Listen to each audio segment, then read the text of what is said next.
Hier is net 'n ekstra video oor maal en deel wat ek weet jy sukkel mee. So kom ons begin. Ons begin met die getal. 5 maal 3 is 15. 5 maal 2 is 10 plus ons eentjie, dit is 11. Dan sit ons 0 daarso om te wys ons begin skoon met 'n nuwe nommer. So 4 maal 3 is 12. Ons dra ons eentjie oor.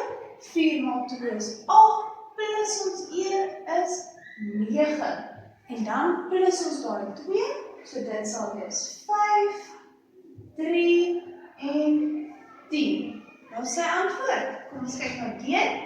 3 maal 7 is 21. Ons dra hom oor. 3 maal 3 is 9 plus ons 2 is 11 wat ons oorgedra het. Dan begin ons met ons nuwe nommer. So ons sit 'n 0 daar. 9 maal 7 is 63. Ons dra ons 6 oor. 9 maal 3 is 27. Plus ons 6 is 33. Dan plus ons 1, 4, 4 en 3. En onthou om altyd julle syfers onder mekaar te skryf, sodat jy kan sien wat jy plus die korrekte nommers met die korrekte nommers, anders gaan dit verkeerd wees. Kom ons kyk vinnig na deel met 2 getalle. So ons het mos in die vorige video het net 1 getal gebruik, so kom ons kyk.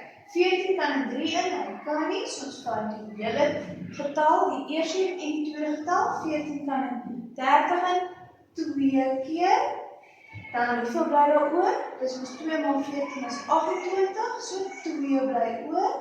14 kan in 23 in, 14 kan hy nog 'n keer? Nee, so hy kan 1 keer. En as ek 14 indeel, hoeveel bly oor? 6 en 3, so res 9. Kom ons kyk na hierdie. 23 kan in 48 en hoeveel keer? 23, 46. So oor sorry. Kom ons kyk of jy kan indeel in 4 en hy kan nie. So ons vat die ander nommertjies saam met hom.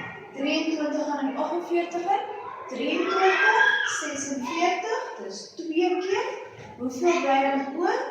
2, ons sit 2 by 7 en 23 kan in 27 in 1 keer. En dan hoeveel bly oor? 4, res 4. So dis my antwoord. 21 res 4 en 21 res 9. Daar sê